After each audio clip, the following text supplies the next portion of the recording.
Talento, hein? Pronto, começou. Bem, nós estamos hoje para fazer a socialização das visitas virtuais aos repositórios digitais para pesquisa em educação ou pesquisa em história da educação. Então, tivemos aí o encaminhamento de hoje, temos duas duplas. A primeira dupla a apresentar vão ser, vai ser a as alunas Fabiana e Adelina, que visitaram a Torre do Tombo em Portugal, né, o Instituto Arquivo Nacional Torre do Tombo em Portugal. Então, vocês estão com 30 minutos para a apresentação.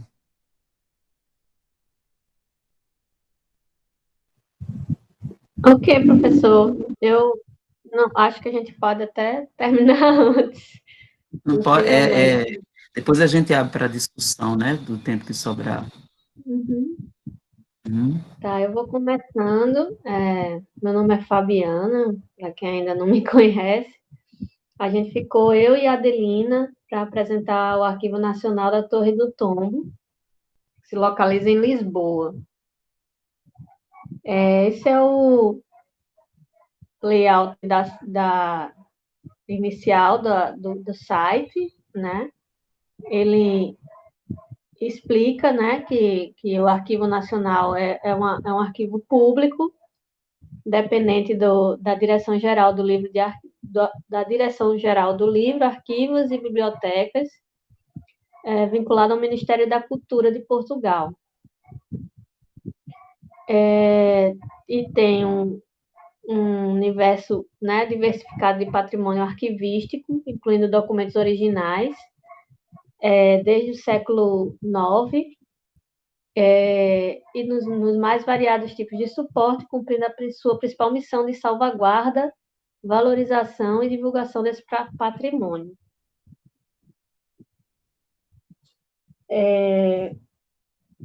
Cabe, inclusive, né, eles colocam lá no site que cabe ao arquivo preservar, por consequência da sua perenidade, preservar também os novos arquivos eletrônicos no âmbito de atuação do organismo, a par do mandato explícito para dar execução à lei que estabelece as bases da política e do regime de proteção e valorização do patrimônio cultural. Isso eu já falei, que é ligado à Direção-Geral do Livro, Arquivos e Bibliotecas.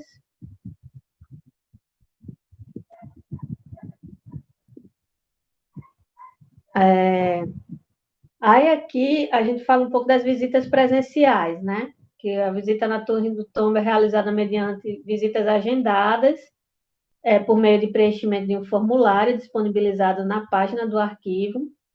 Elas são gratuitas mediante a apresentação prévia de 10 dias, a marcação prévia de 10 dias de antecedência, com grupos que podem de 5 a 25 pessoas.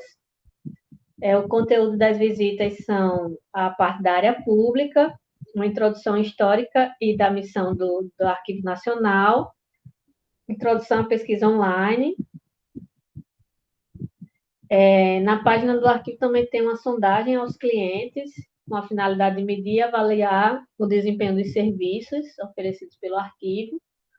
E lá eles não disponibilizam o número de visualizações do site, pelo menos nós não encontramos. A gente já chegou no... Peraí. Eu perdi a conta de qual... 4, certo. Olhando no mapa do site, né? O site se organiza basicamente nesses nichos, né? De apresentação do material que eles arquivam, né? Tem um nicho de genealogia e história local. Eles têm muitas árvores genealógicas de várias famílias lá, e documentos digitalizados, inclusive, em relação a isso. Tem a base de dados virtual, né? Digital, virtual, né? Uma outra área do site também acerca de fundos e coleções, inclusive tem algumas coleções, tem várias coleções disponibilizadas no site. Aí aqui tem outros serviços, a gente vai falar mais quais são os serviços que o arquivo oferece, né? Inclusive acesso a livros, enfim.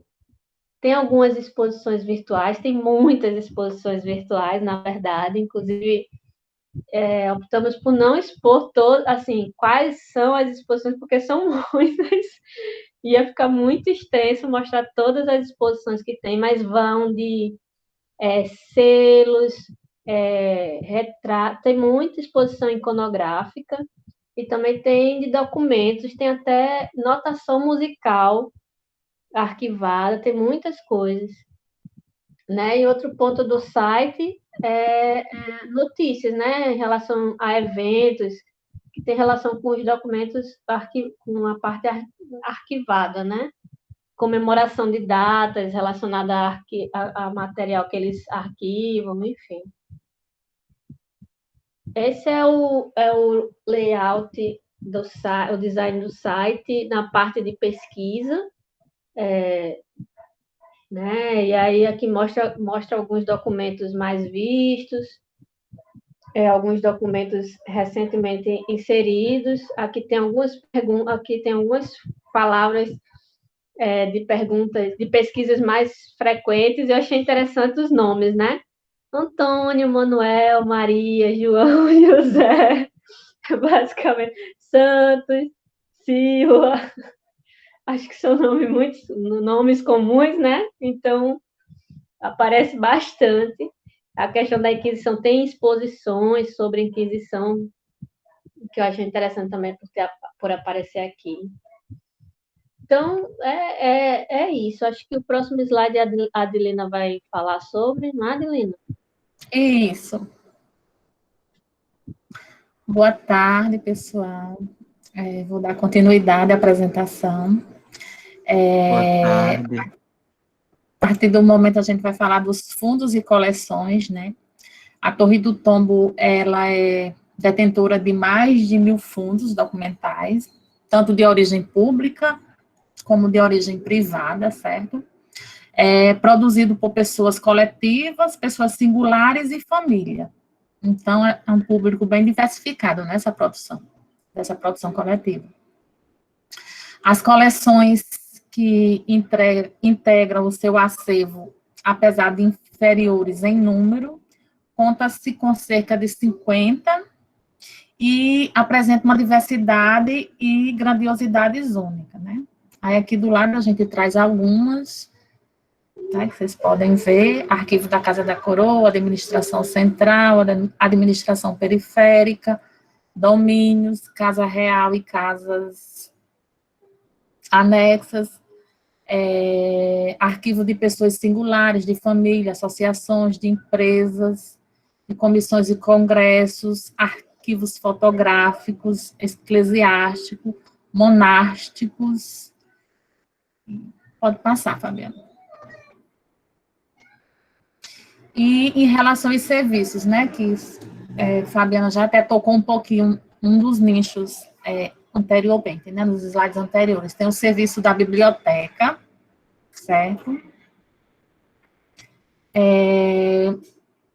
Tem o serviço de leitura e tem o serviço de pesquisa, serviço de emissões de certidões, de reprodução, de preservação e restauro, aquisições, incorporações obrigatórias, e também tem a loja online, certo?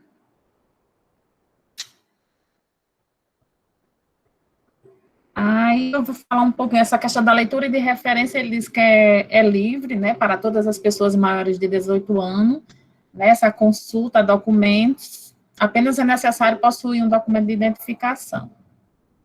O outro serviço é de pesquisa. Deixa eu ver o que tem aqui. Estou abrindo direto no site para ampliar mais um pouquinho.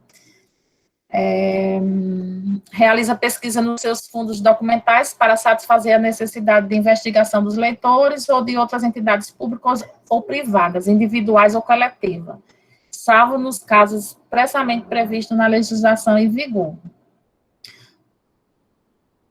Deixa eu abrir aqui o outro.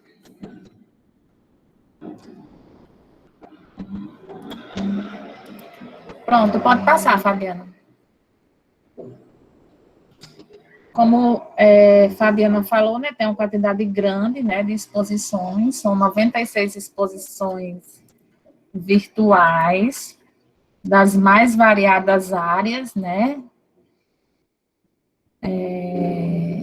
tem de astronomia, das invasões francesas, de introdução ao sistema métrico decimal, 100 anos de república, expulsão dos jesuítas, registro da memória no mundo, a Inquisição de Lisboa, o nascimento de Alexandre, e assim vão, são muitas, né? Essas exposições virtuais que a gente pode estar acessando nesse portal. Pode passar, Fabiana. Então, o público-alvo, né, do acervo do tombo é livre, as pessoas maiores de 18 anos, para consulta dos documentos apenas, já falei essa parte, né, identidade, um documento que identifique a pessoa. Recomendações: o Arquivo Nacional da Torre do Tombo tem um extenso acervo para pesquisa histórica sobre Portugal e sua expansão marítima, com extenso acervo de fontes impressas originais e fontes iconográficas. Seu tesouro são crônicas, correspondências de soberanos, documentos constitucionais, lis, notação musical, ordens militares, tratados, selos, retratos e relatos célebres. Então, tem muita coisa para se ver, né? Ali tem leis, mas é leis. Eu achei estranho. Leis. Pode passar, Fabiana. Termina aqui ou tem mais algum slide? Acho que termina aí, Fabiana. Terminou. Terminou aqui. Acaba nesse. Aí eu só queria destacar assim, que realmente ele é muito... ele é um arquivo muito extenso sobre enfim, a história de Portugal. Ele não necessariamente tem uma área sobre educação ou história da educação, a não ser que seja algo que esteja assinalado nesses documentos históricos, né? Documentos de leis, ou essa correspondência, né, da família real, sei lá, essas coisas. Fabiana, assim. Inclusive, lá em pesquisa, sabe, eu coloquei história da educação e educação, só veio uns 7, eu acho, mais ou menos, que tratava assim de forma geral, entendeu? Não tinha nada específico de educação, não. Com esse título, a educação, bem geral. Só mencionado, assim. Mas pelo tamanho do acervo, vocês recomendariam para fazer uma pesquisa em educação? Eu acho que dependendo do objetivo da pesquisa, sim, assim, né? Se você vai passar por uma pesquisa histórica que passe pelas origens, vamos dizer, por exemplo, da educação no Brasil, a que veio, né, de origem Portugal, com certeza o arquivo tem coisas sobre isso, sabe? É muito extenso o arquivo. Por exemplo, quem está pesquisando o período da colônia, né? Por exemplo, rastros do Trono, deve ter muita coisa registrado sobre a Rácio, né? Que era aquele plano pedagógico dos jesuítas, porque era um plano ligado, efetivamente encaminhado para a reforma de educação de Portugal, mas por extensão para as colônias, né? Eu vi também algo sobre o fim do tráfico negreiro, então são aspectos para mim que já me chamam a atenção, né? Não cheguei a explorar, mas é interessante ver o que se fala disso em relação ao Brasil, né? Que já que Portugal era uma metrópole e tinha outras colônias que não só o Brasil, mas o Brasil foi um dos que mais sequestraram, né? Africanos, então deve ter coisas interessantes sobre o Uhum. Brasil lá. E ele é um arquivo bastante interessante porque ele traz documentos do século XIV. Estava vendo que ele traz, o primeiro documento dele é de 1378, então século XIV, inclusive documentos ligados à igreja, né, porque existia aquele movimento do padroado, né, Portugal e Igreja Católica, então a igreja foi uma das grandes conservadoras, né, de documentos. Isso. E eu acho que esses, por exemplo, esses arquivos de notações musicais, que eu achei bem diferente, Uhum, eu acredito, eu fiquei imaginando que seria da igreja, né? De atividades musicais ligadas às cerimônias religiosas, assim. uhum. Estou lembrando aqui das pesquisas de Camila e Adelina, né? Elas fazem a pesquisa do período pombalino, e aí deve ter muita coisa sobre, por exemplo, correspondências, né, de Dom João com o Império Português, os conflitos, né, que ocorreram logo quando eles quando ele chegou ao Brasil, né, com a abertura dos portos, essa questão mais comercial, que influenciou, né, na revogação de algumas leis e também na criação de outras, né, trazendo aí o início da discussão da formação pela aprendizagem de ofícios no Brasil, né, que até então existia um decreto mesmo que proibia, né, a abertura de manufaturas, de fábricas no Brasil, e por isso não se pensava para além das oficinas lá dos jesuítas, né. Esse período pombalino. Pode Isso falar, até professor. até o século XIX, né, o Brasil ele era proibido, né, por um decreto de Portugal de ter fábricas em território nacional, né.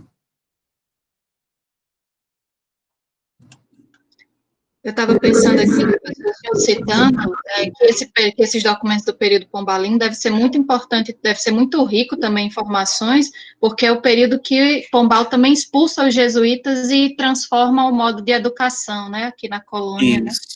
Então, essa passagem que o senhor estava citando aí, principalmente essa proibição das manufaturas, né, Pombal, ele já vem num movimento iluminista, né, de reforma, de racionalização, tirando todo o domínio que a igreja tinha sobre o trato da educação, que era com os jesuítas.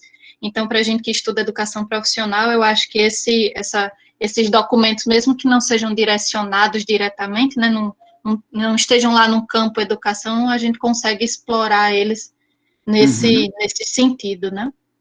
Deve Isso. ser. Agora, uma Porque, dúvida. porque, A gente tem. Pode falar. porque os arquivos eles não são organizados com uma intencionalidade, né. Isso. Os criadores, né, os estudiosos da educação se apropriam desses arquivos com uma intencionalidade, né? Mas o arquivo em si, ele tem apenas a função de ser o guardião da memória, né? Então, o historiador é quem vai realmente dar essa conotação, né? Isso. Agora, eu tenho uma dúvida para as meninas e para o senhor também que consulta. A gente tem acesso, a gente tem como baixar, como é que é o acesso, meninas, a essa documentação? A gente tem que printar a imagem, né? Como é que é como é que a gente pode ter acesso a eles? Ou tem acesso, a gente tem que fazer um cadastro, ou só presencial, ou online, eles têm um banco de dados. Diga aí, Adelina e Fabiana, detectaram? As exposições que eu dei uma olhada, não precisou fazer cadastro, não. Agora, algumas imagens, algumas coisas estão lá, você tem que printar. Ele não tem a opção fazer download, não, Isso. entendeu? Por se considerar, né, únicas, eles não deixam baixar, né, fazer o download, né, é Quando eu, escuta mesmo. quando eu fui na pesquisa dos arquivos, né, quando eu clicava no arquivos, aí eu não cheguei a abrir. Ele pede para entrar ou com o Facebook ou criar uma conta. Uhum, Quando eu cliquei no arquivo que eu estava querendo. uhum. Vocês notaram alguma coisa a mais fora do roteiro? Não, só isso. Uhum, É, foi, foi isso mesmo, realmente algumas coisas que no roteiro não cabia esse arquivo. O que me chamou a atenção mesmo é a preservação histórica, né, de documentos isso. impressos então é como você disse, eles não têm não é por área de conhecimento, é um arquivo Uhum, histórico com tudo tem relevância para a história de Portugal, né? uhum, Isso. Então Tem que saber. é bem amplo. uhum. E deve ter muita coisa do Brasil, né? Porque, segundo historiadores, tem mais informação do Brasil, sobre a história do Brasil, fora do Brasil, do que no Brasil.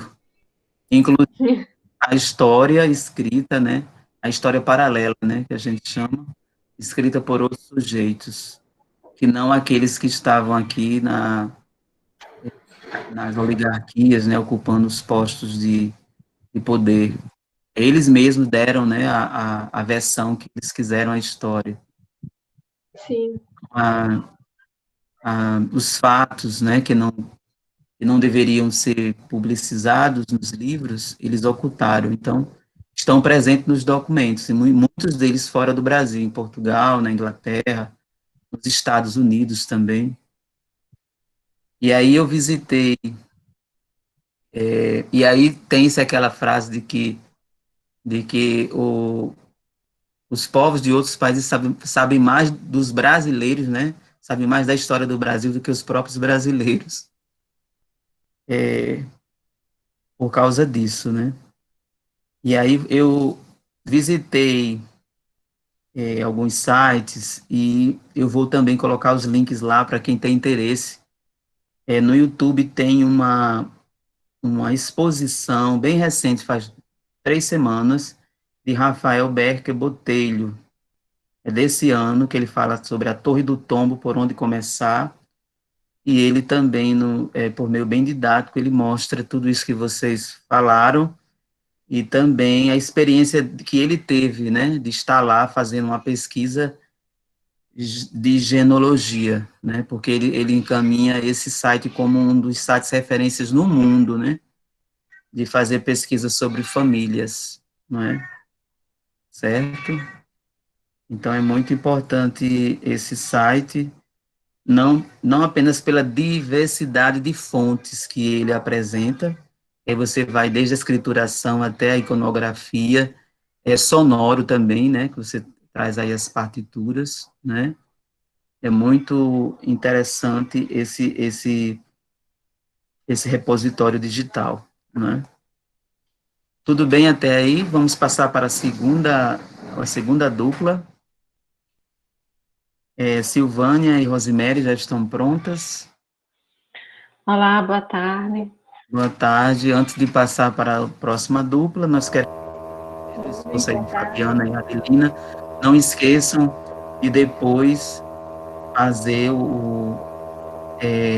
a postagem lá no Google Sala de Aula. Eu vou abrir uma atividade e uma de vocês postam essa apresentação lá no Google Sala de Aula para a gente socializar com outras pessoas.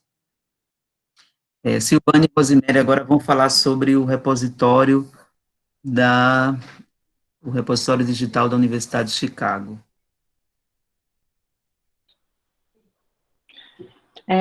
Certo, eu vou compartilhar aqui a apresentação.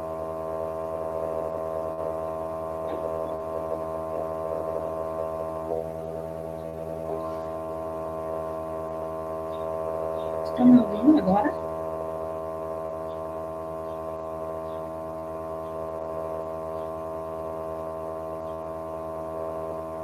Estão vendo a apresentação? Sim. Sim, sim. Sim, estamos vendo, mas está com um ruído do Barulhinho, microfone de é o alguém que está microfone de Eu Silvânia. acho é o meu notebook que está com problema. É, né? Você apresenta logo primeiro, Silvânia, ou Rosemary, como é que foi a ordem que vocês organizaram? Eu apresento primeiro. Aí, Silvânia, Sim. pronto, você fecha o microfone. Eu desligo, né? Eu vou fechar aqui. Pronto. Boa tarde mais uma vez, pessoal. Eu vou começar aqui a apresentação. Vou explicar algumas coisas de início que vão fazer um pouquinho de diferença durante a minha apresentação. Algumas questões que estão no roteiro, como eu tenho uma formação na área de sistemas de informação, então eu fui levando algumas questões pensando na minha área de formação. Então, me perdoe se não era exatamente o objetivo dessa apresentação. Eu realmente, né, como eu tenho esse olhar, eu não consegui fugir dessas questões, certo? Mas aí, durante a apresentação, Silvânia também pode complementar com algumas informações, certo? Como o professor falou, a gente vai fazer essa análise da Biblioteca Pública de Chicago. Seguimos exatamente o roteiro, né, sugerido com os 10 aspectos, que o professor já citou. O primeiro, o aspecto de condições de acesso ao site, ele está disponível nesse endereço, você pode escolher que idioma utilizar, se quer o inglês é o padrão, né? Tem o português, o espanhol e o chinês. É de acesso livre, a boa parte do conteúdo, não necessita necessariamente de um cadastro, a princípio. Eu confesso para vocês que eu tive um pouquinho de dificuldade para encontrar essas respostas. Eu, inclusive, cheguei a fazer um cadastro, o que não seria possível, porque eles limitam cadastro a pessoas que moram lá em Chicago. Então, assim, mas eu queria fazer a pesquisa, e até então eu pesquisei lá no site deles, e eu não vi onde fazer a pesquisa. Eu encontrei alguns materiais e vi que eles solicitavam uma autenticação. Aí eu pensei, não, então eu tenho que fazer esse cadastro. O que que eu fiz? Eu consegui um endereço lá de uma das bibliotecas de Chicago e fiz com esse endereço, né? Porque, como eu falei, é restrito o cadastro, você precisa ter um endereço de lá, um endereço fixo. Aí eu fiz esse cadastro, com esse cadastro eu consegui ter acesso aos materiais digitais. Depois de muita pesquisa foi que eu percebi que nem precisava do cadastro, né? Você pode fazer a pesquisa tanto nos materiais digitais quanto os materiais impressos, que aí a Silvânia vai explicar um pouquinho mais à frente, tá certo? Aqui é o layout da página principal do site. Eu vou explicar aqui como é que está a organização para vocês. Aqui no canto superior esquerdo, a gente tem o link principal, digamos assim, um link persistente. Em todas as páginas ele vai estar presente, é o de browser, né? Ele proporciona uma busca por formato, por público-alvo, coleções, entre outras categorias que ele cita. Eu tenho um link de eventos. A biblioteca, ela dá suporte a vários tipos de evento, inclusive quem tiver interesse pode fazer uma solicitação e fazer qualquer tipo de evento, né, dentro do espaço da biblioteca. Lá no canto superior direito tem o login, onde tem o cadastro, login, configurações, perfil do usuário, enfim, né? Se precisar de alguma opção mais avançada, aí vai por esse login, por esse cadastro. Aí nessa lupa, logo abaixo do login, é a pesquisa. Aí essa pesquisa, ela é uma pesquisa um tanto que oculta. O que acontece? Ela Assim, eu comparei com outros sites que eu conheço, né? Por exemplo, o site da Biblioteca Nacional. No site da Biblioteca Nacional, a gente vê que a pesquisa ela fica explícita, as categorias. Então, eu posso pesquisar por catálogo, eu posso pesquisar por título, posso pesquisar por autor, enfim. Aqui, a pesquisa ela fica um tanto ela não é identificável, né? Então, você pode até passar despercebido o que seria essa pesquisa. A princípio, eu achei que fosse uma pesquisa dentro do conteúdo do site. Aí, somente depois de muita persistência, muita busca aqui, foi que eu entendi que essa pesquisa, ela leva a uma pesquisa mais avançada, que leva a pesquisa dentro dos catálogos, né, do catálogo da biblioteca. Então, assim, como eu falei no início para vocês, que essa questão do meu olhar sobre essas questões mais técnicas influenciaram, né? Então, isso é uma coisa que talvez a biblioteca em si peque, né, com relação à sua organização para o formato online, né? E eu vou mostrar até alguns dados para vocês mais à frente que reforçam essa problemática. Aqui embaixo, dando continuidade ao layout, né, a gente tem as informações mais específicas para quem mora em Chicago, que é a solicitação do voto pelos correios, informações sobre a pandemia. A gente percebeu que eles têm um aspecto, assim, digamos, um foco mais ligado com a região. Então, eles têm muito conteúdo próprio da região, eles fornecem uma boa estrutura para quem mora lá, tem programas sociais. Então, assim, eles têm tem fundação, tem uma comunidade bem ativa mesmo, né? Aqui mais embaixo tem alguns livros que são indicados pela equipe da biblioteca, mensalmente eles fazem uma lista de livros, que isso aí é meio que, todo mês eles atualizam, né? E aqui ao centro, eles colocam informações que a própria equipe distribui, constrói, né? São blogs, são notícias, isso aí fica no conteúdo mais central do site. Número de visualizações e visitas. Então, pelo site da biblioteca, a gente não conseguiu identificar essa informação, quais seriam as visualizações e visitas do site da biblioteca, tá? Do website, do portal, digamos assim. Mas existem informações sobre as obras. Então, por exemplo, se eu clico lá, depois da minha pesquisa, se eu clico no livro, eu sei quantas vezes aquele livro foi solicitado, se ele está em reserva, posso ver comentários, sugestões, enfim, eu tenho essas informações mais ligadas aos títulos. Como eu já utilizo algumas ferramentas para análise de sites, eu trouxe aqui uma para vocês, que ela faz análise, é uma ferramenta analítica que mensura o tráfego gerado para páginas da web. Com essa ferramenta, eu pude entender exatamente qual seria a procura, né, por esse site. Então, assim, a gente percebeu que esse site teve quase 500 mil visitas. E a duração média, tem aqui o tempo, enfim, isso talvez não seja tão interessante para a gente. Por visitante, normalmente um visitante visita 1,75 páginas, ou seja, não chega nem a visitar 2 páginas do site, e a taxa de rejeição aí a gente tem uma taxa bem alta, quase 71%. Lembram que eu falei lá da questão da busca, né? A busca, ela não fica tão clara do que seria a busca lá na página principal do site. Então, esses dados, eles vêm confirmar aí essa problemática do site da biblioteca, né? Muitos visitantes acessam o site, não veem, não localizam onde é que poderiam fazer essa busca, né? E já abandonam o site, né? Muitos até tentam acessar mais 1, 2 páginas, não localizam, aí desistem, vão embora.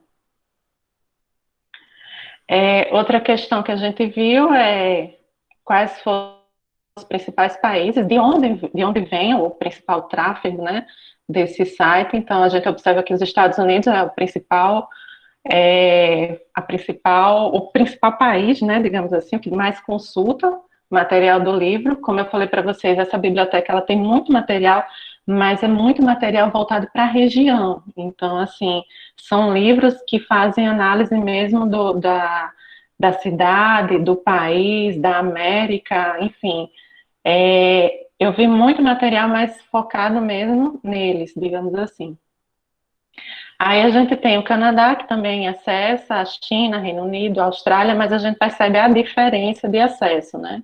Então, principalmente dos Estados Unidos. E, claro, tem vários outros países aí, 247 países a mais que também o acessam, só que com a frequência bem menor. Como eu falei para vocês, eu achei alguns dados, assim, para achar esses dados foi um pouquinho mais difícil, são relatórios, assim, que ficam em seções mais escondidas, digamos assim, dentro do site.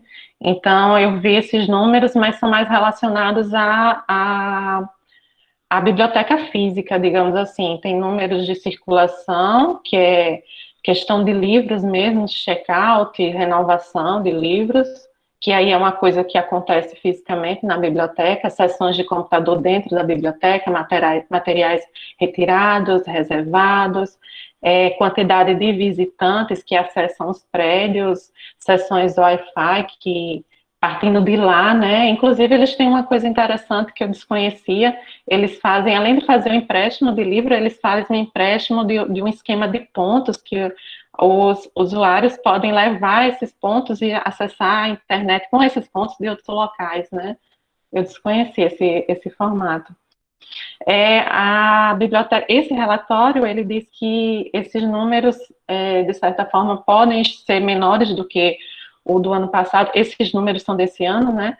Porque devido à pandemia, né? Algumas unidades foram fechadas, algumas por causa de reforma, outras por causa da pandemia mesmo. Teve um período aí que a biblioteca fechou completamente e algumas se mantêm fechadas porque são pequenas para alguns espaços, né? Para ter esse distanciamento físico necessário. Interlocução com outras instituições, a biblioteca em si, ela é formada por várias unidades, então não é um prédio único. Eu tenho até um mapinha aqui que eles disponibilizam lá, que ele mostra, assim, que é bem distribuída dentro da cidade, né, tem vários prédios dentro da cidade, então é uma coleção, assim, bem vasta, né, digamos assim. Segundo os dados de um desses relatórios que eu encontrei lá, são 81 prédios da biblioteca distribuídos pelos bairros da cidade de Chicago. Então, são e muitas informações, né? Muitos livros, enfim. Aqui é o mapa da cidade. Cada forma dessa que vocês, não sei se está muito pequena aí na imagem para vocês visualizarem, mas cada uma dessas formas é um prédio que está associado à biblioteca deles.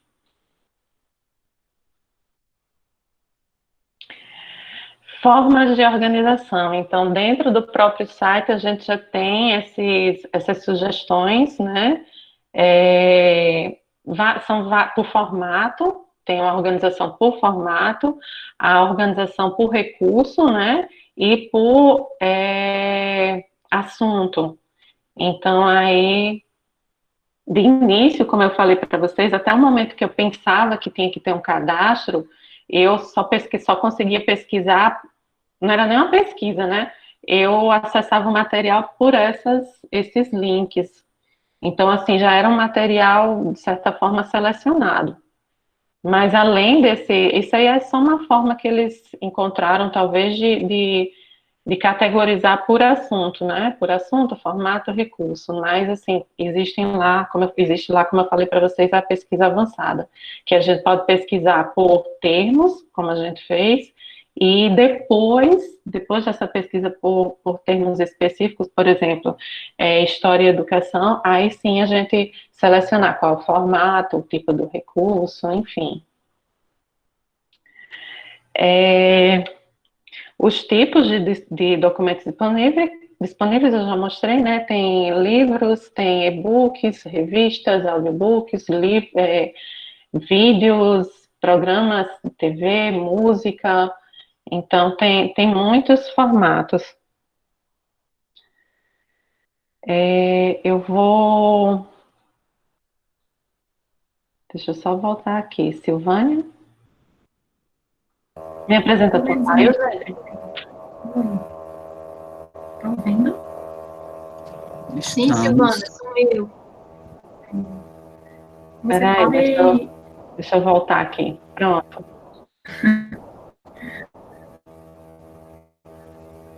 Pronto, aí você continua daqui, Silvânia? Como é que tá a sua internet aí? Se quiser, eu posso continuar. A Silvânia estava com um probleminha de internet. Isso. Dá pra... sempre cai. Mas eu estou conseguindo por enquanto. Então, é aqui as formas de consulta aos acervos, como você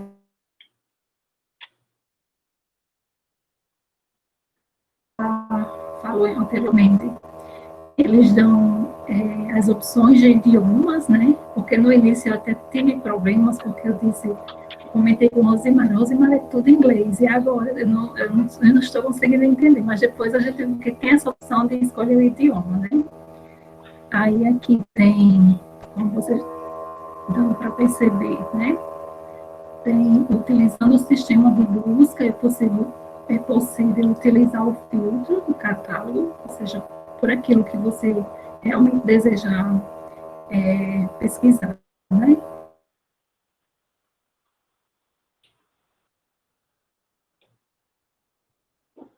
Tá cortando o áudio de Silvana.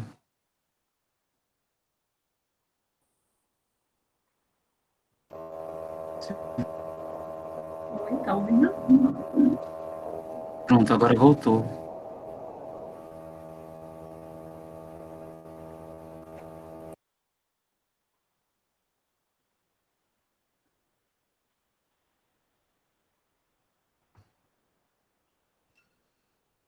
Se Silvânia não tiver condições de continuar, Rosemary, aí você continua. Pronto, eu posso continuar. A gente tem ficado até nessa dúvida, como ela está com essas questões aí da internet, né? Eu poderia... Isso. Pronto, Não vai ter nenhum prejuízo, não. Pronto, então eu vou dar continuidade aqui. As formas de consulta e acervo, né, como a Silvânia estava falando, a gente pode, aqui nessa pesquisa, né, depois que você clica na pesquisa, que você vê que tem uma pesquisa avançada, aí você pode selecionar ou por fazer a pesquisa no catálogo da própria biblioteca, ou no site, ou nas perguntas, ou nos eventos, né, que estão lá programados, ou você pode fazer essa pesquisa por palavra-chave, título, autor, séries, assuntos, tags, listas, usuários, enfim, né? A gente tem essas opções aqui de pesquisa. Então, e também tem essa opção aqui que é mais detalhada. Então, você pode inserir aqui a palavra, o termo pesquisado, você pode usar expressões booleanas, por exemplo, ou, and, enfim, né?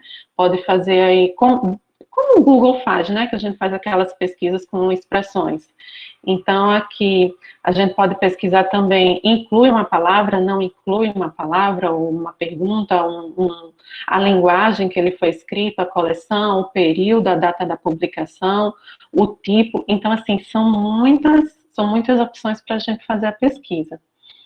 Eu coloquei aqui só algumas, né, que assim, daria para a gente visualizar na tela, mas acessando mesmo lá no site, vocês podem ver muitas outras.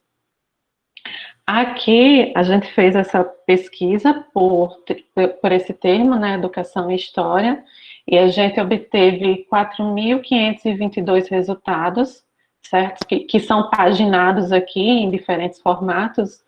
A gente escolheu esse daqui, e aqui, vocês percebem que aqui na lateral a gente pode escolher, né, se é o formato, se é livro impresso, brochura, livro e-book. Aqui também eles têm uma preocupação, eu já vou adiantar, mas está lá em outros aspectos que não está no roteiro, mas que a gente observou. Eles têm uma preocupação também com a questão da acessibilidade. Então, eles têm um material, é pouco, mas né, já pode ser considerado o início, material acessível. Então, tem materiais que são impressos com as letras maiores, né, digamos assim, para quem tem baixa visão, tem material, nessa imagem aqui eu acho que não dá para ver, mas tem material em... Ai, gente, agora esqueci o nome. Em alto relevo, em braille. Então, assim, eles têm essa preocupação realmente com as pessoas, né, com essas necessidades. Então, aqui a gente tem audiobooks, tem vídeos, DVDs, videocassete, arquivo de stream, música, eles têm arquivos também de música, revistas, jornais, enfim, tem muito material. Aí aqui no centro, né, de fato, é o livro, que aí a gente pode adicionar, se tiver o cadastro, né, e dependendo do material, a gente pode fazer a reserva. Por exemplo, eu fiz o cadastro de acesso online, é o ICARD, que eles chamam. E esse cartão, ele permite fazer reserva de material digital, por exemplo, e-books. Tem material digital que dá acesso, permite o acesso livre. Vocês podem baixar, podem ler, salvar, sei lá, né, dependendo do material. Mas tem materiais digitais que a biblioteca só permite acesso se você tiver esse cadastro. E mesmo tendo cadastro, no caso de e-books são números limitados. Eu nem sabia disso, eu nunca tinha feito empréstimo de e-book assim na biblioteca. Eu achava que e-book era uma coisa livre, tipo, a biblioteca tinha um e-book de um determinado assunto, se uma pessoa ou se 100 pessoas quisessem fazer a leitura, poderia livremente. Mas aqui não, aqui tem e-book, por exemplo, com 3 unidades. Então, se as 3 estiverem já com a pessoa, com 3 pessoas, né, no caso, lendo, uma quarta pessoa, se tiver interesse em ler, ela vai ter que adicionar numa lista, ter que adicionar em uma lista de reserva, de espera, eu acho. E aí ela tem que aguardar uma dessas 3 pessoas terminar a leitura para poder fazer esse empréstimo e fazer a leitura. Então, sim, aí tem algumas informações aqui interessantes, a data, alguns códigos, eu acho que talvez tenha alguma coisa a ver com a posição na biblioteca, não sei, a organização. Você pode clicar, ver mais detalhes, ver a descrição do livro, os comentários que aquelas pessoas que já leram o livro, né, adicionam, enfim. Se você clicar no livro também, você pode ver, mesmo que aquele livro não esteja disponível, por exemplo, a biblioteca sugere outros títulos do mesmo assunto, que caso você tenha interesse, você pode também acessar. Ah, tá aqui o caso, pronto, eu cliquei em um dos livros daquela lista, né, e aqui, esse aqui é um livro físico, né, um livro impresso. Então, aqui nessa caixa, tem informações como o total de cópias disponíveis, quantos usuários estão em espera, qual é a biblioteca que está aqui, ó, tem nessa biblioteca, só essas unidades estão nessa biblioteca, mas se tivessem mais de uma daquelas bibliotecas, né, que formam a rede, aí aqui teria uma listagem de todas as bibliotecas onde tem cópias desse livro. Também é possível entrar na lista de espera, a gente consegue ver recomendações aqui embaixo, porque não dá para ver na imagem, né, mas tem outras informações mais específicas, mais técnicas do livro, né, comentários aqui embaixo, sumário, mais informações, enfim, tem vários detalhes sobre o livro. Aqui é um exemplo de um livro, de um e-book. Então, como eu falei para vocês, nesse caso aqui, ele é um material impresso, se eu quiser reservar, só se eu tiver cadastro na biblioteca. Esse cadastro é um cadastro físico, digamos assim. Você só pode fazer uma reserva de um livro impresso se você tiver ido à biblioteca pessoalmente, ou um representante seu, tiver levado sua documentação, identidade, comprovante de endereço, de que você reside lá em Chicago, né? Aí você pode fazer esse cadastro e ter acesso a essas questões. Se for material eletrônico, aí você pode ter aquela opção lá que eu fiz, né, aquele cadastro eletrônico, e aí você faz aqui o login e você pode fazer a reserva, enfim, fazer a leitura do livro mesmo. Se tiver disponível, né, claro.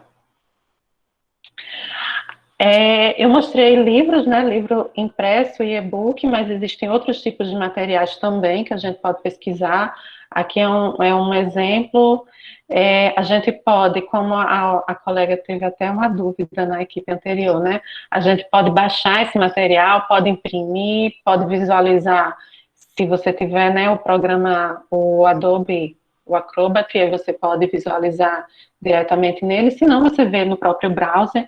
E aí são vários tipos de mídias, de arquivo de mídias. Tem as imagens, tem também, eu cheguei a encontrar manuscritos que foram digitalizados e estão disponíveis, que você também pode baixar, né?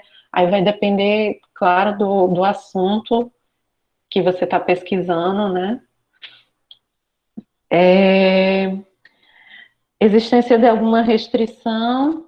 É possível ter acesso às obras através do cartão que eu falei para vocês. No caso de obras que estão disponível na versão digital é o iCard.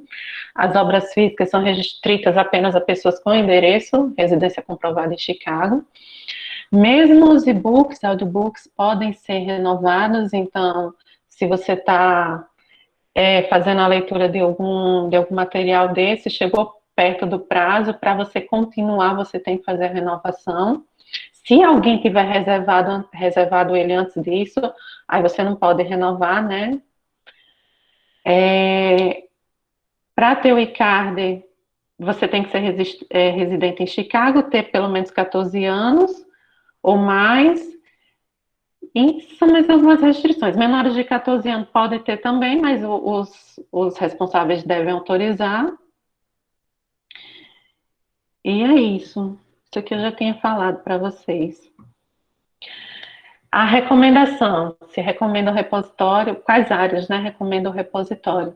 O site da biblioteca, ele já apresenta essas áreas, artes, negócios, recursos comunitários, educação, genealogia, governo, saúde, medicina, história, ciências, ensino de línguas. Inclusive, no ensino de línguas, eles têm uns programas específicos para ensino de línguas, né, é uma coisa que eles mantêm mesmo, acho que eu falei no início da questão dos programas sociais, né, eles tem uma sessão de leituras para crianças, eles têm também um programa que é para auxiliar pessoas ao letramento digital, então, assim, eles são bem engajados. Tem também na área de música, tutoria online, ciência e tecnologia, recursos em língua espanhola, entre outros assuntos. Eles têm muito, muito material mesmo. Possibilidade de pesquisa histórica em história da educação, então, a gente realizamos mais uma busca, né, Education Stories, e a gente teve esse resultado aí, 2.373, em diferentes formatos, gêneros, temas, então, assim, vai depender realmente do que exatamente a gente está pesquisando dentro desse tema, né, mas vocês percebem pelos números que tem bastante material.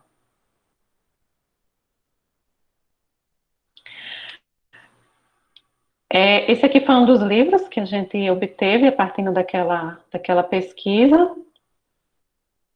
Já é semelhante ao outro que eu já tinha mostrado, né?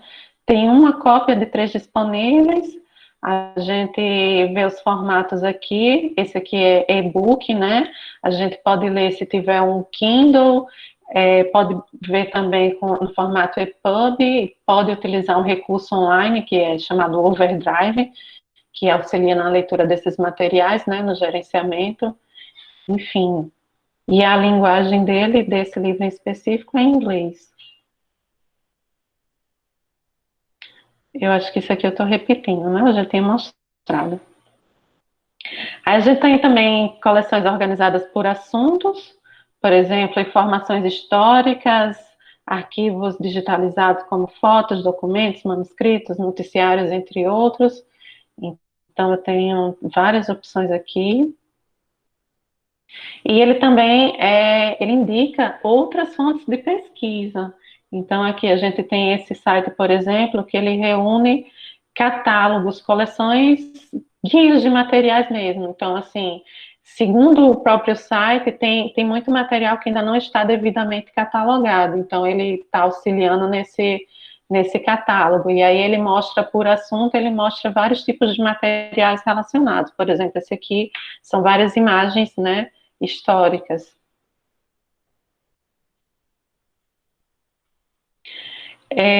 Aqui, como eu vi muito material relacionado à cidade de Chicago, aos Estados Unidos, à América, eu pensei, mas será que todo esse material é mais voltado?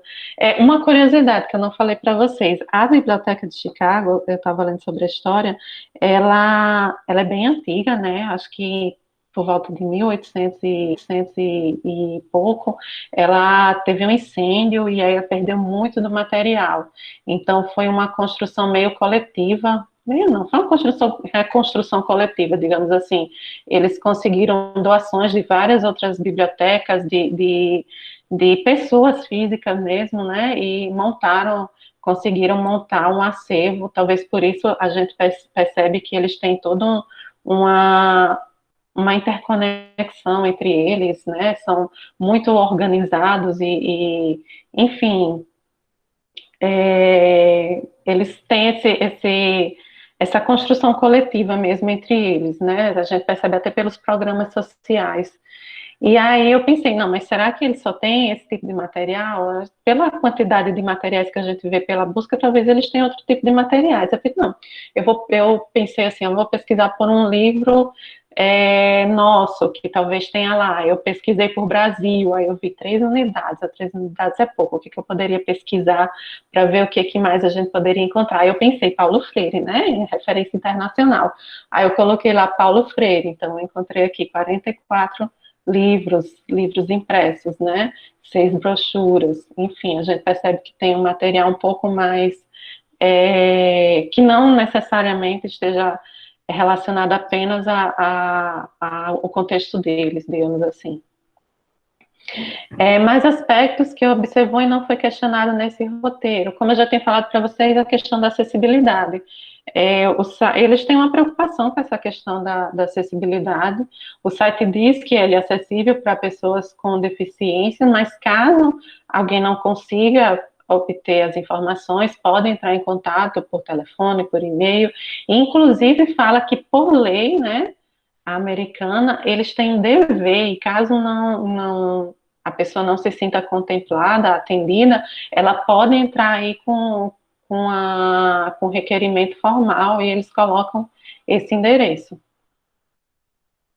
Aqui os contatos, onde encontrar endereço da referência principal e contatos nas redes também. E é isso.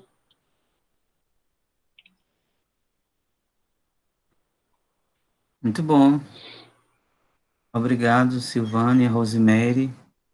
Dizem aí o potencial, né, também desse repositório digital. É importante saber que esses 2 repositórios, eles têm a versão física, né, tanto a Torre do Tombo como também a de Chicago, a Biblioteca de Chicago, começaram, não é, em séculos passados, né, a Torre do Tombo mais antiga de Chicago do século XIX, e você tem aí a dimensão física, né, desses acervos, desses arquivos, mas existe também a dimensão digital, que é a tendência hoje, né, a tendência é essa dimensão digital ser ampliada, né, no sentido de que esses documentos que estão na dimensão física, eles sejam digitalizados, até porque amplia a dimensão de acesso, o poder de acesso é muito maior.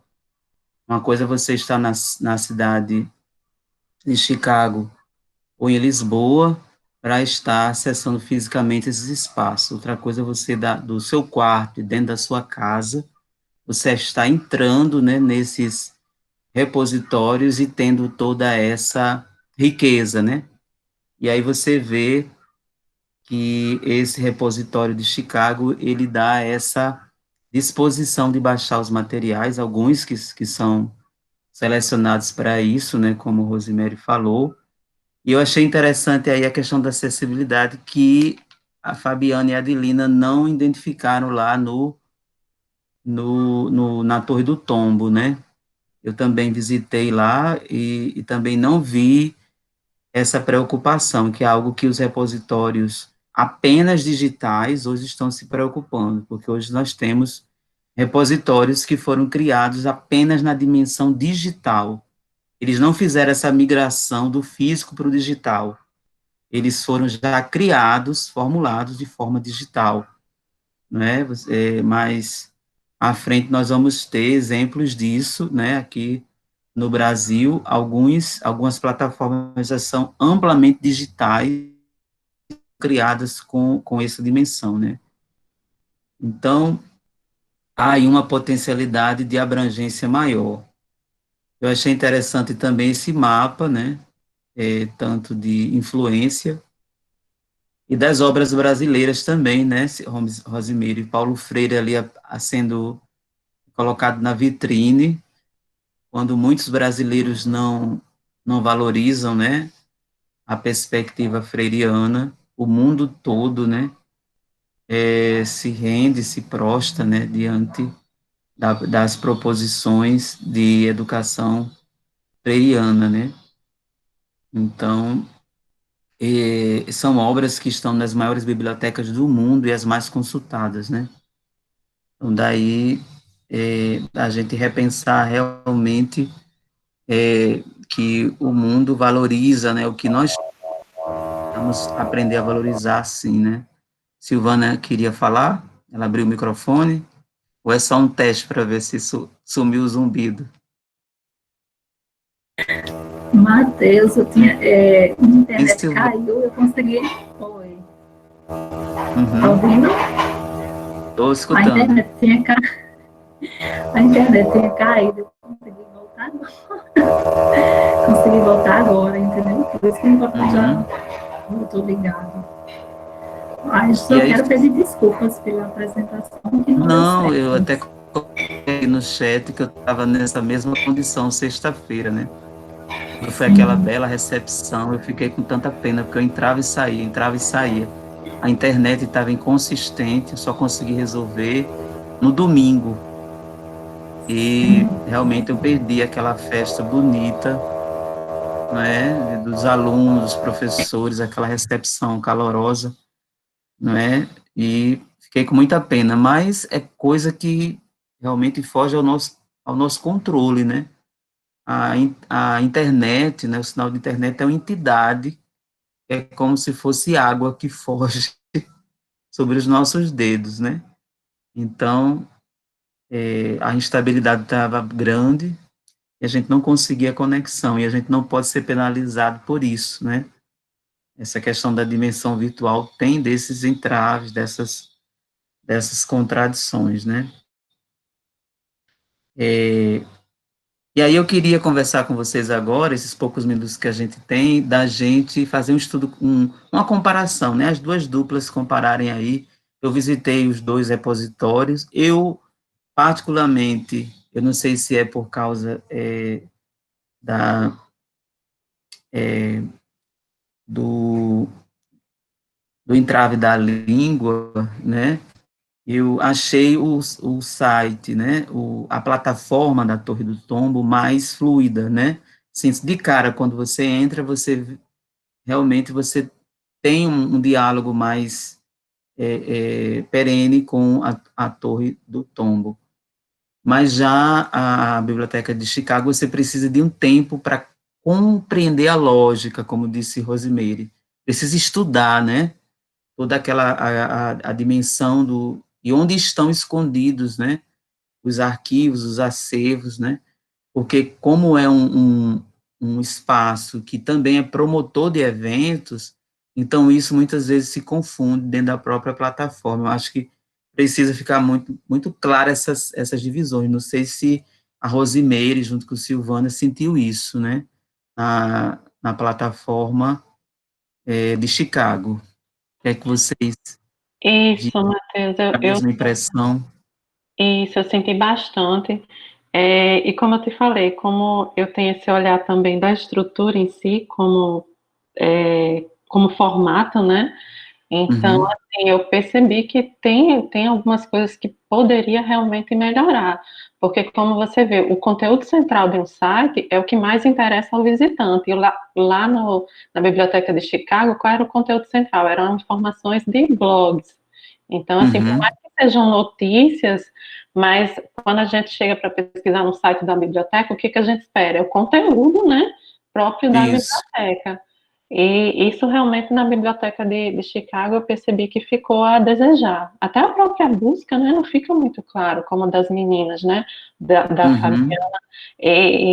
Porque assim, tem que ficar claro, Obrigado, a Delfina, tem que ficar claro, né, o que exatamente. Por isso também eu fiz questão de colocar lá aquele gráfico, né, com as informações da taxa de rejeição. Então, assim, Uhum. quem vai pesquisar que chega e não encontra, vai embora logo, porque a informação não está clara.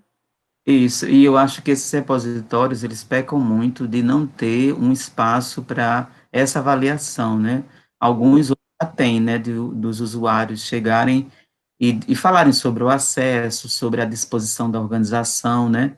Isso é muito importante para ir aperfeiçoando a plataforma, aperfeiçoando o repositório, né?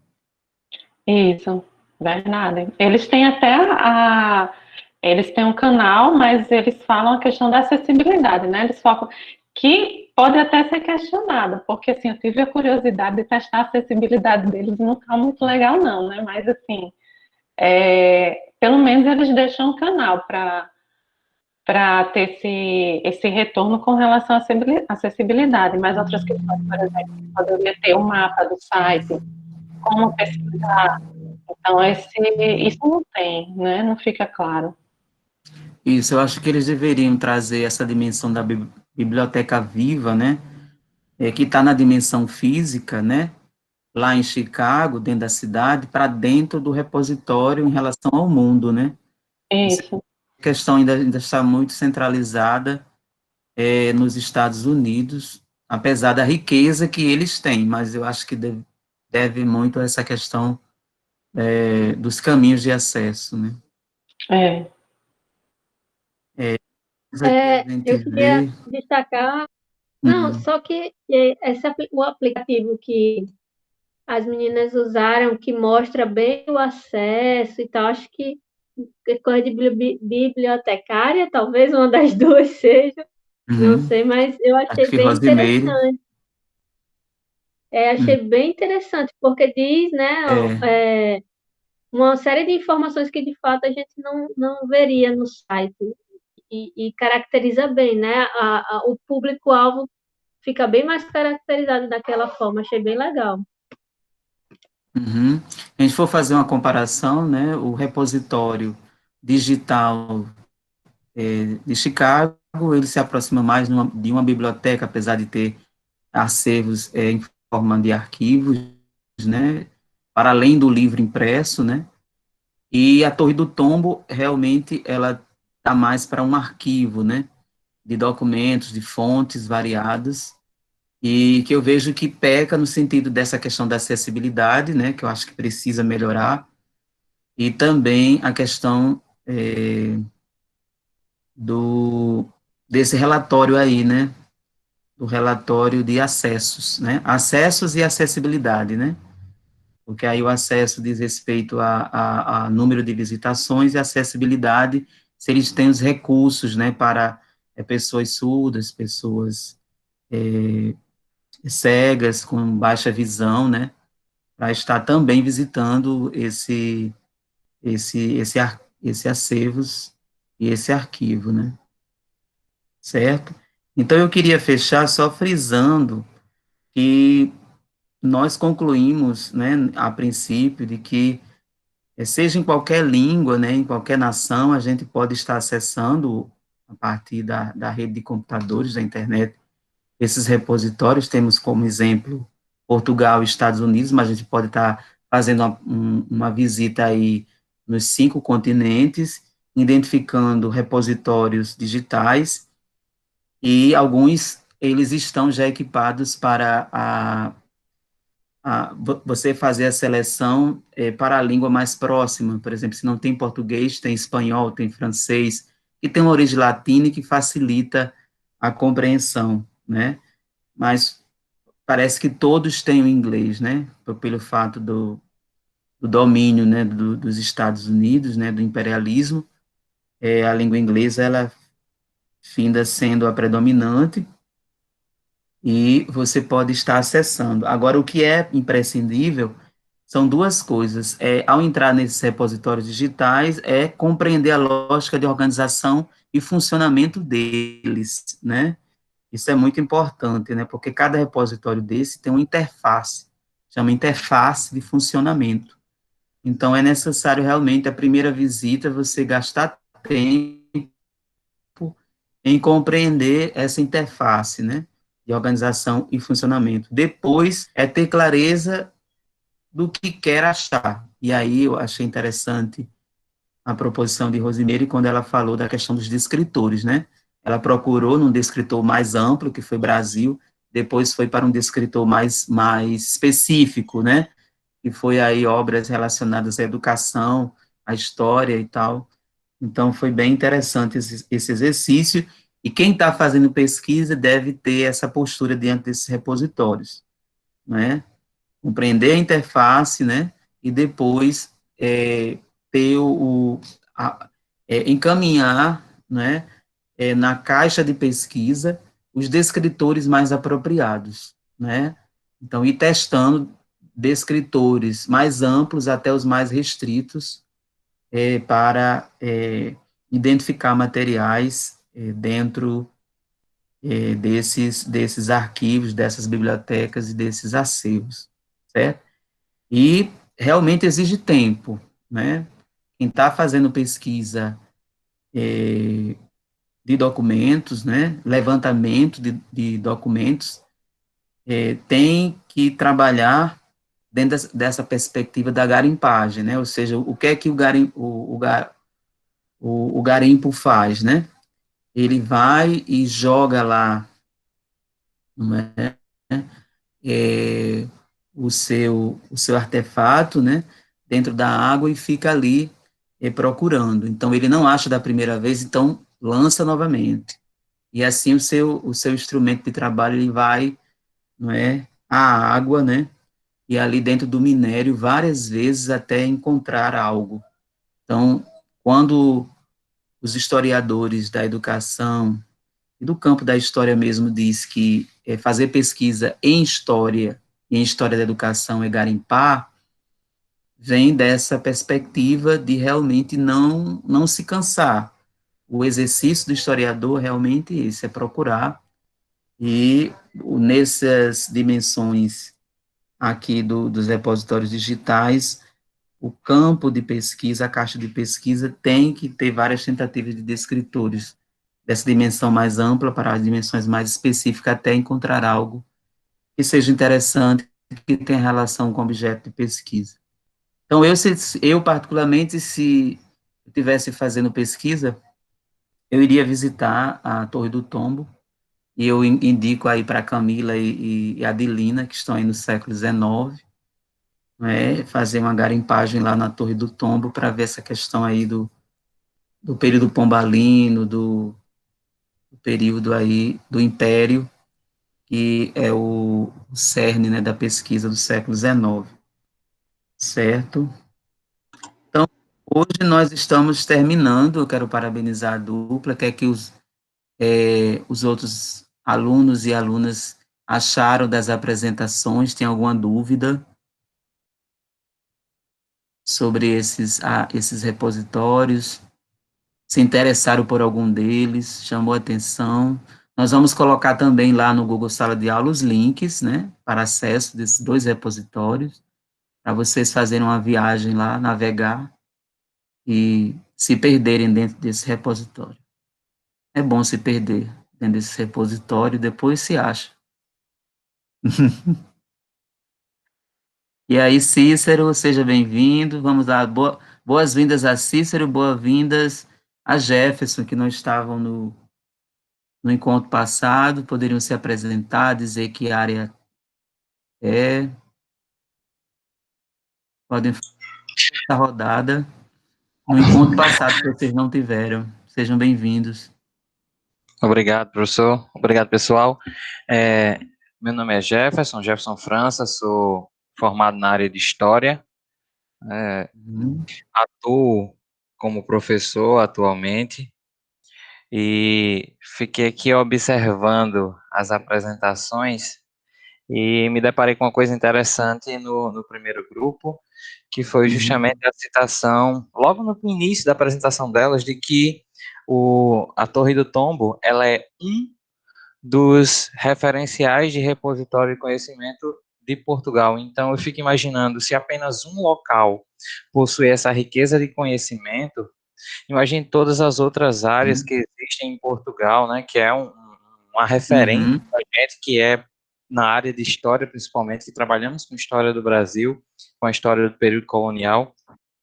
E me chama a atenção também pelo fato de que já trabalhei com discussões a respeito do período da Idade Média, então acaba me puxando um pouco mais para essa questão de interesse pela Torre do Tombo como um dos pontos para já dar uma com curiosidade e mexer um pouquinho e pesquisar. Muito feliz em estar aqui com vocês, aproveitando ao máximo, né? Estou Muito como aluno bom, especial e ainda espero bem. que seja excepcional enquanto aprendizado nesse período. Agradeço muito pela participação e vamos trabalhar, vamos estudar. Pois bem, seja bem-vindo, Cícero.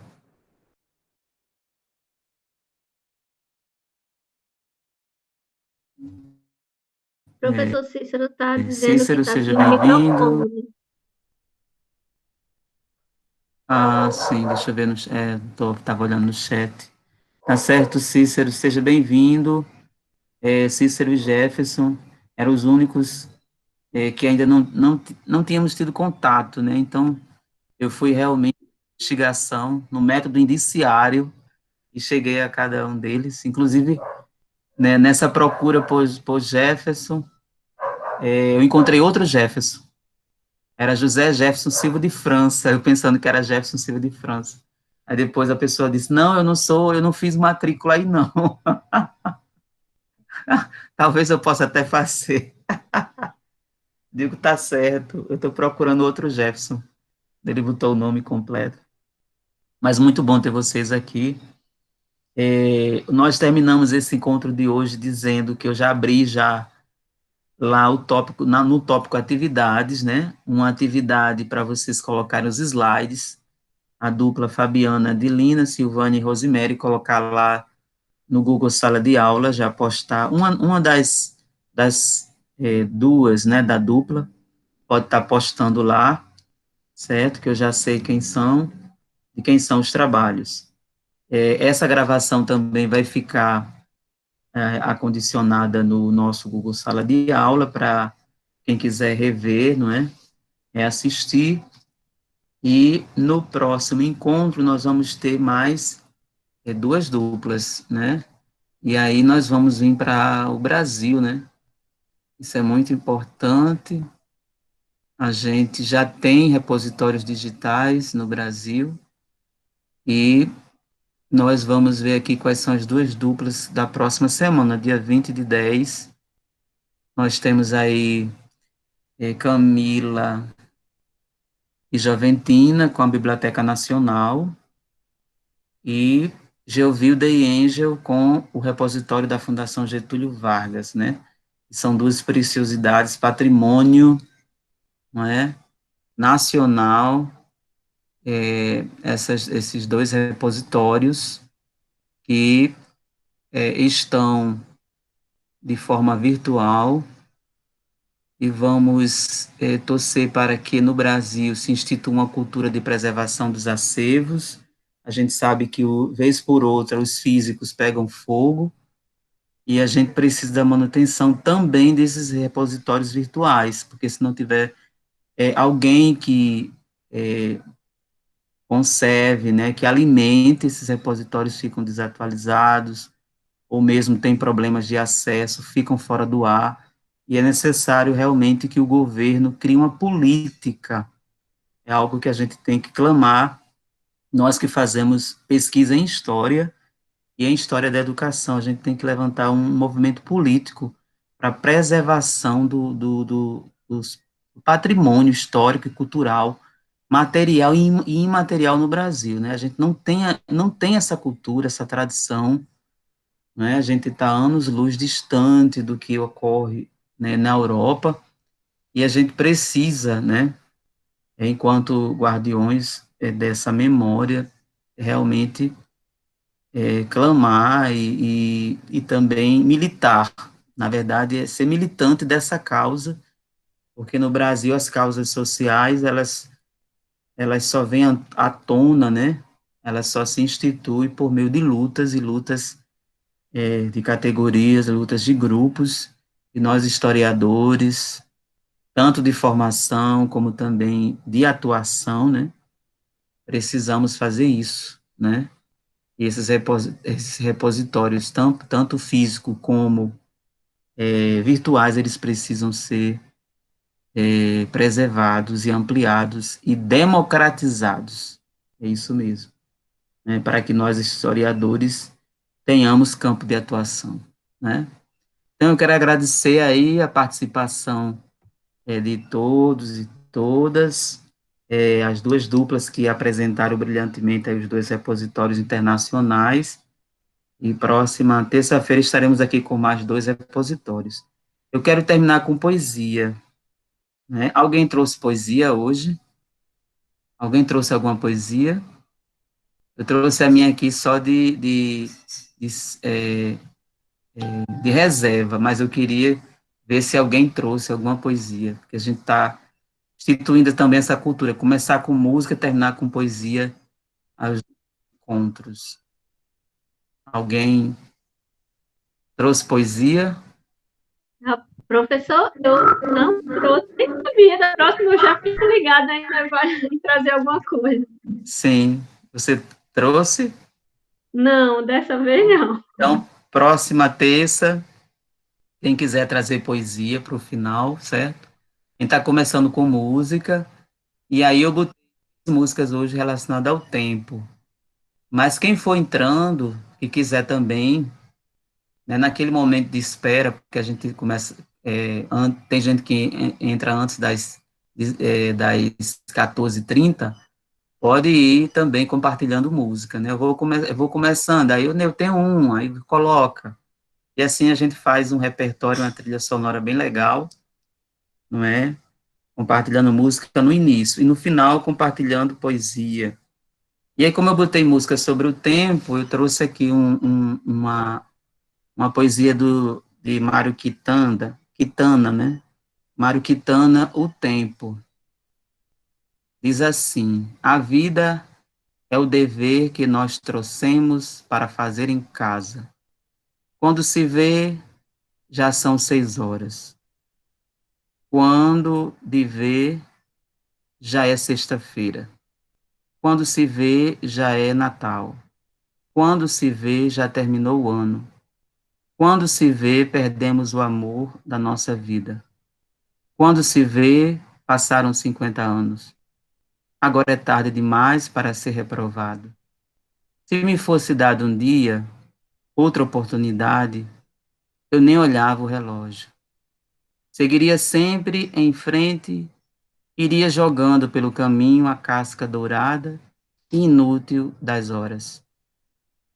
Seguraria o amor que está à minha frente e diria que eu o amo. E tem mais, não deixe de fazer algo de que gosta devido à falta de tempo. Não deixe de ter pessoas ao seu lado por puro medo de ser feliz. A única falta que terá será a desse tempo que, infelizmente, nunca mais voltará.